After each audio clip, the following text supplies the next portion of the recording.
तो प्रभु यीशु मसीह का इस पृथ्वी का कोई पिता नहीं है। प्रभु यीशु मसीह ने मरियम को अपनी माँ इसलिए नहीं कहा कि मरियम का इस पृथ्वी का कोई पति नहीं था। तो प्रभु यीशु मसीह पवित्र आत्मा के द्वारा ही मरियम के पेट से देह धारण हुए थे। जिस रीति से वचन कहता है कि संसार तो अंधकार में है और अंधकार में ही उजाला आया था, तो वो उजाला प्रभु यीशु मसीह थे।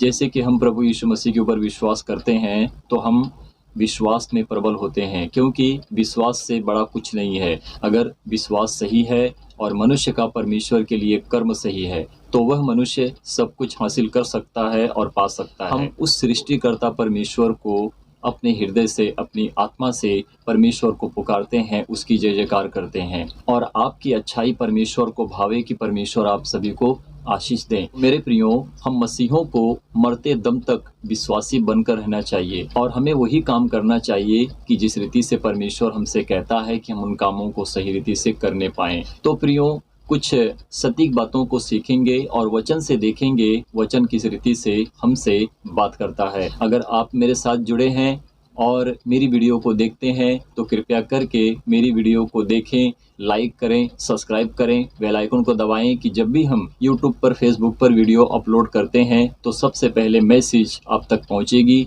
और जब हम यशायाह भविष्यद्वक्ता की पुस्तक को पढ़ते हैं तो वहां से हमें सीखने के लिए मिलता है कि जिस प्रभु यीशु मसीह की हम बात करते हैं, जब तक हम प्रभु यीशु मसीह को सच्चाई से, अच्छाई से ना जान लें और उसके मार्ग पर ना चलें और उसकी आज्ञा का पालन ना करें, तो मेरे प्रियो, हम परमेश्वर के योग्य नहीं ठहर सकते हैं और परमेश्वर के लिए सच्चे हम धर्मी नहीं बन सकते हैं। तो हमें प्रभु यीशु मसीह को देखकर सच्चे कामों को करना है।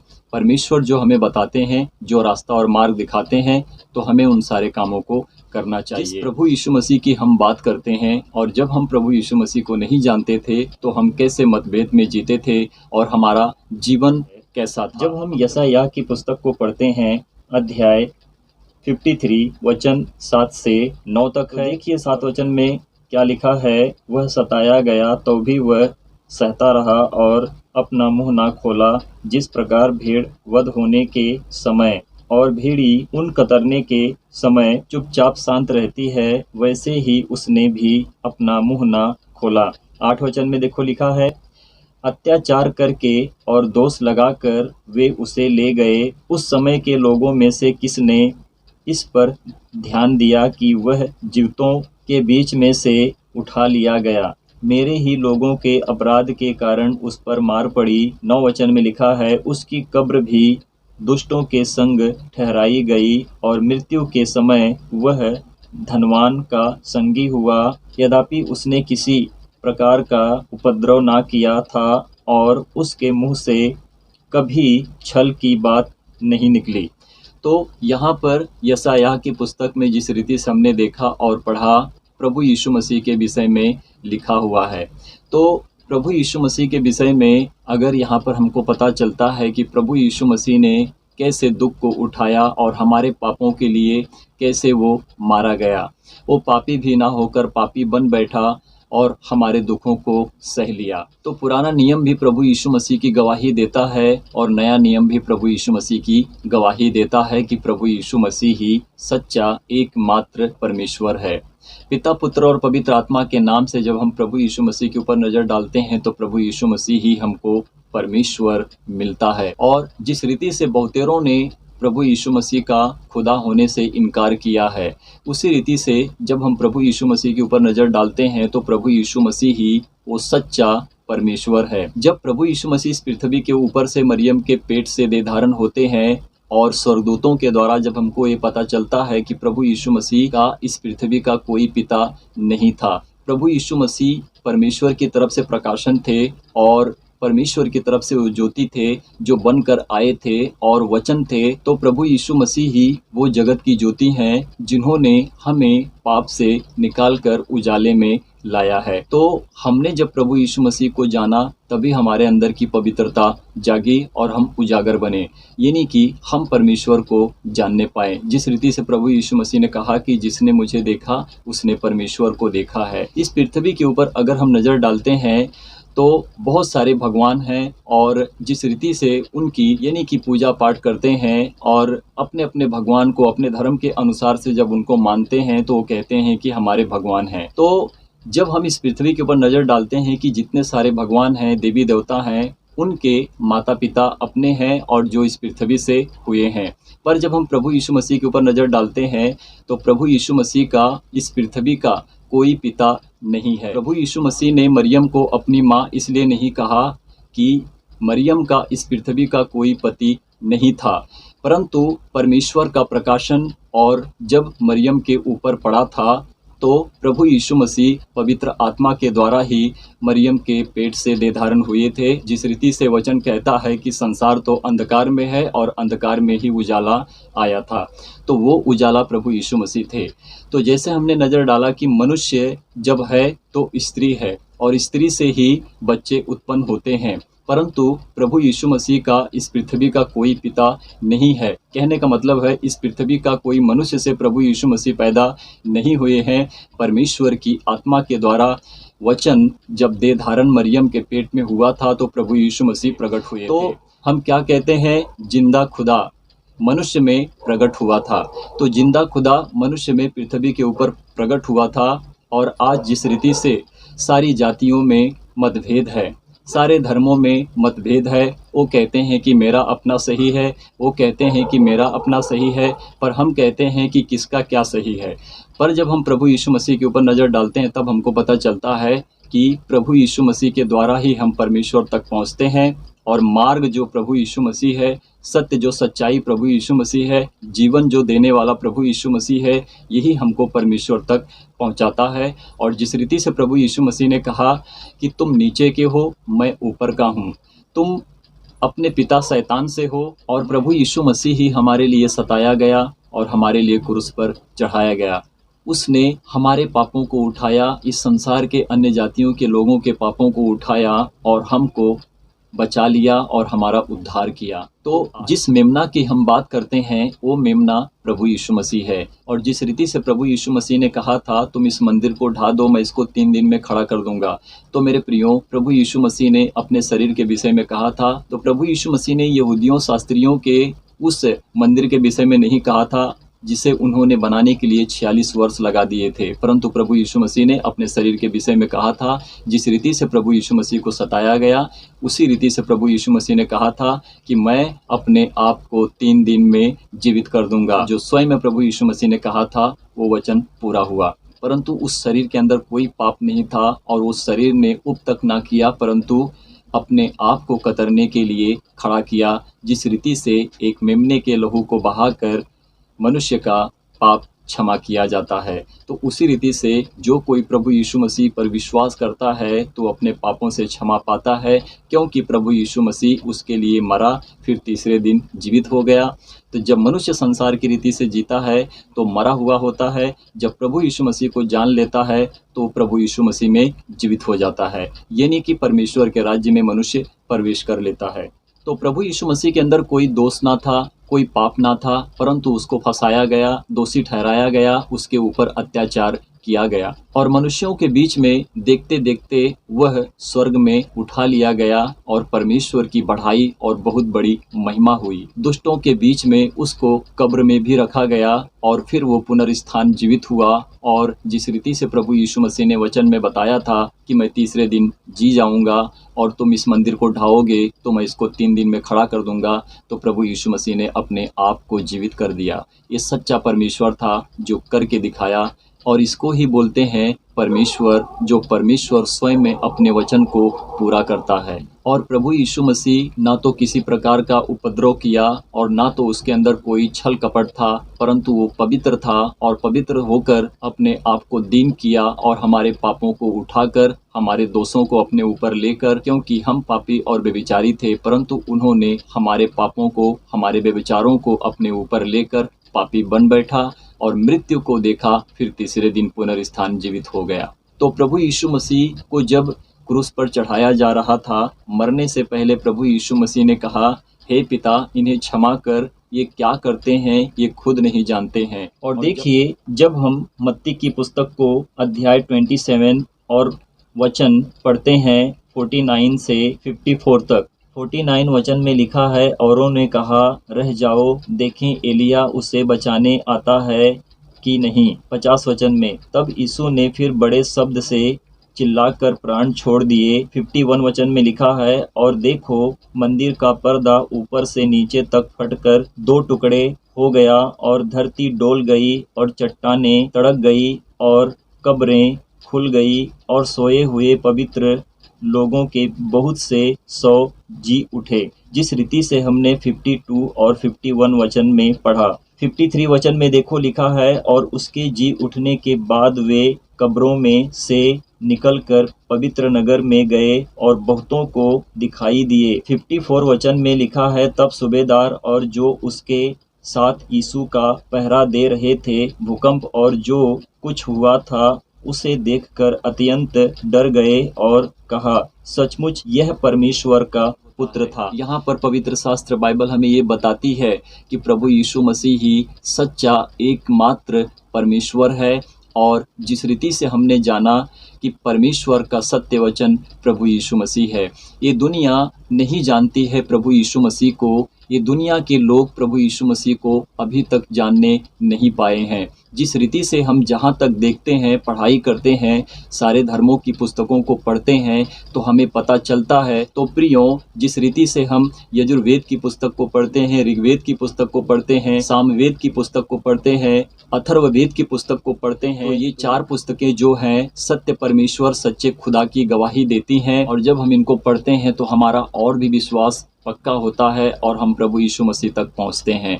तो इसी रीति से हर पुस्तकें गवाही देती हैं कि दुनिया को रचने वाला, बनाने वाला एक ही परमेश्वर है, उसे छोड़ और कोई दूसरा परमेश्वर नहीं है। जब हम संसार की रीति से लोगों से पूछते हैं तो उनका कहना है सभी भगवान एक हैं। वो इसी रीति से जवाब देंगे। अगर आप किसी से भी पूछोगे तो वो कहेंगे सभी भगवान एक हैं। जहाँ पर हम जाते हैं वहाँ पर सभी भगवान एक हैं। उनका कहने का मतलब ऐसे ही होता है और इसी बातों की वो गवाही देते हैं, क्योंकि जब मनुष्य जितना जानता है उतना ही बोलेगा, उससे ज़्यादा उसे और कुछ पता नहीं होता है। पर जब हम सारे पुस्तकों का अध्ययन करते हैं और हम और भी गहराई में जब जाते हैं तो हम जान पाते हैं कि सच्चा परमेश्वर कौन है।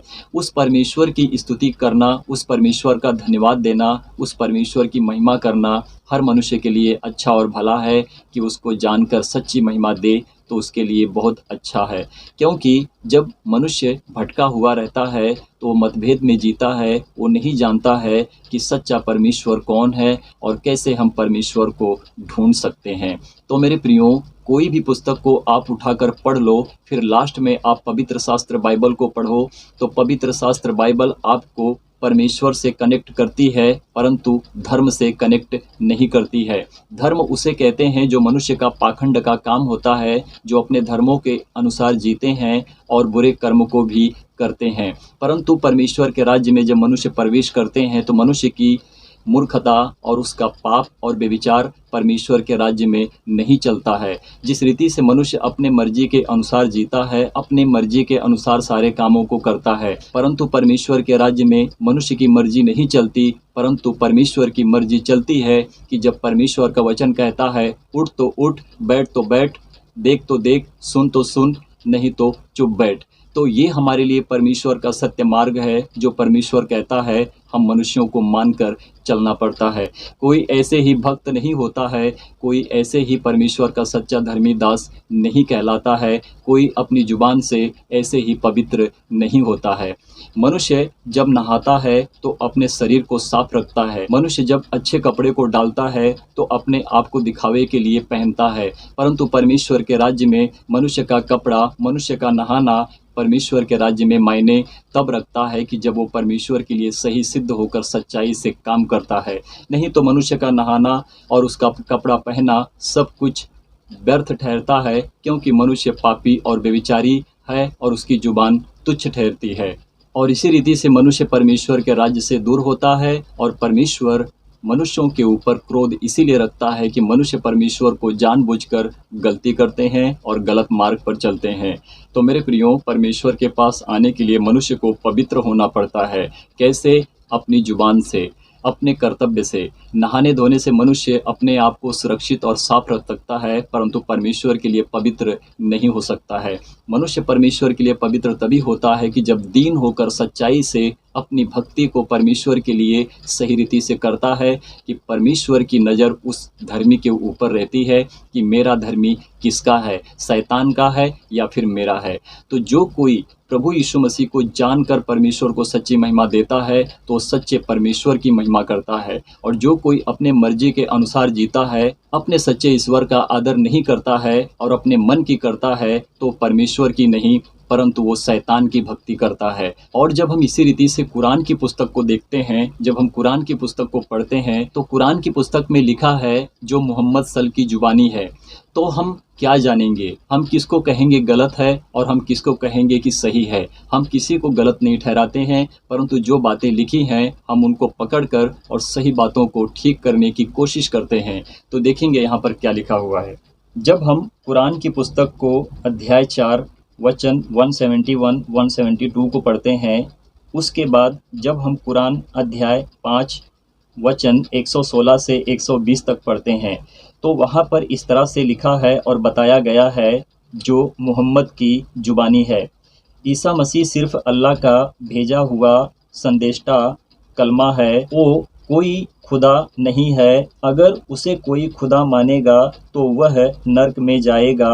अल्लाह को छोड़ और कोई दूसरा उपास्य नहीं है। यहूदी ईसाई मतभेद में जी रहे हैं, सीधा नर्क में जाएंगे। ये मोहम्मद की जुबानी है। तो जिस रीति से हमने कुरान की पुस्तक से कुछ जानने की कोशिश की और पढ़ने की कोशिश की, तो मेरे प्रियो, जब हम सीखते हैं तो समझते हैं। तो कुरान की पुस्तक में जो लिखा गया है और मोहम्मद ने जो लिखवाया है और जिस रीति से मोहम्मद ने बोला है और बताया है, तो प्रियो, जीसस को मान सम्मान दिया जाता है, परंतु उनको खुदा कह के माना नहीं जाता है, क्योंकि अल्लाह को छोड़ और दूसरा कोई उपास्य नहीं है। ये मोहम्मद की जुबानी है। पर जब हम पवित्र शास्त्र बाइबल को पढ़ते हैं, तो पवित्र शास्त्र बाइबल चाहे पुराना नियम हो या फिर नया नियम हो, दोनों पुस्तकें प्रभु यीशु मसीह की गवाही देती हैं कि सच्चा परमेश्वर खुदा प्रभु यीशु मसीह है। और वही सच्चा परमेश्वर है, वही जिंदा खुदा है, वही सब कुछ करने वाला है, क्योंकि प्रभु यीशु मसीह में ही तो सब कुछ उत्पन्न हुआ है। तो प्रियो, मैं एक बात बता देता हूँ कि जो सबसे पहले आता है वो सबका बाप होता है, और जब उसके बाद आता है वो सबका बच्चा होता है। तो कहने का मतलब है, प्रभु यीशु मसीह कहते हैं, देख मैं शीघ्र आने वाला हूँ, मैं ही अल्फ़ा हूँ, मैं ही ओमेगा हूँ, मैं ही आदि और अंत हूँ। तो जो आदि और अंत है वो सबका बाप है और वही सबका परमेश्वर है, क्योंकि ये प्रभु यीशु मसीह ने कहा है। और जिन्होंने कहा कि प्रभु यीशु मसीह खुदा नहीं है, तो हम उसको नहीं मानते, क्योंकि उसमें क्या सच्चाई है, उसने जो कहा है वो सही है। तो प्रियो, इसी रीति से जब आप पढ़ने की कोशिश करेंगे, सीखने की कोशिश करेंगे, तो हर पुस्तकें फेल हो जाएंगी जब प्रभु यीशु मसीह को आप जानने की कोशिश करेंगे। तो प्रभु आप सभी लोगों को आशीष और ब्लेस करें। इसी रीति से परमेश्वर के वचन में बढ़ें और सीखें। हर पुस्तकें आपको गवाही देती हैं कि ऊपर बैठा परमेश्वर, स्वर्ग में बैठा परमेश्वर एक ही है। जब मनुष्य परमेश्वर को नहीं जानता है तो उसको भगवान का नाम देता है, परंतु जब वो प्रभु यीशु मसीह को जान लेता है तो भगवान नहीं, उसको परमेश्वर कहता है, क्योंकि मनुष्य के लिए अच्छा और भला है कि परमेश्वर एक है, उसे छोड़ और कोई दूसरा परमेश्वर नहीं है। जो इस पृथ्वी से अपने माता पिता से जन्म लेता है, राजाओं के नाम से कहलाता है, वो कोई ईश्वर नहीं होता है। तो उसे ईश्वर का रूप दिया जाता है और संसार उसको भगवान कहता है। तो भगवान मनुष्य होता है। अगर मैंने आपकी मदद की तो मैं आपके लिए भगवान हूँ, अगर मैं दूसरों की मदद करता हूँ तो मैं उसके लिए भगवान हूँ। देवी किसको कहते हैं? देवी उसको कहा जाता है, देवी स्त्री है, वो कोई देवी नहीं है कि उसने ऊपर से किसी को रचा है। नहीं, मनुष्य और स्त्री को भगवान और देवी का दर्जा दिया गया है, यही भगवान और देवी हैं। परंतु परमेश्वर रचने वाला खुदा है, पूरी दुनिया को रचने वाला परमेश्वर है, सबको जीवित रखने वाला परमेश्वर है, वही मारने वाला है, वही जीवित रखने वाला है, वही बीमारियों से उनको दुख देने वाला है, वही बीमारियों से उनको मुक्ति भी देने वाला है। तो अगर आप परमेश्वर पर विश्वास रखोगे, प्रभु यीशु मसीह को जानोगे, तो हर बीमारी से मुक्ति पाओगे और प्रभु यीशु मसीह में हर किसी का उद्धार हो जाएगा। तो प्रभु आप सभी लोगों को आशीष और ब्लेस करें। परमेश्वर की महिमा हो। आमीन, आमीन और आमीन।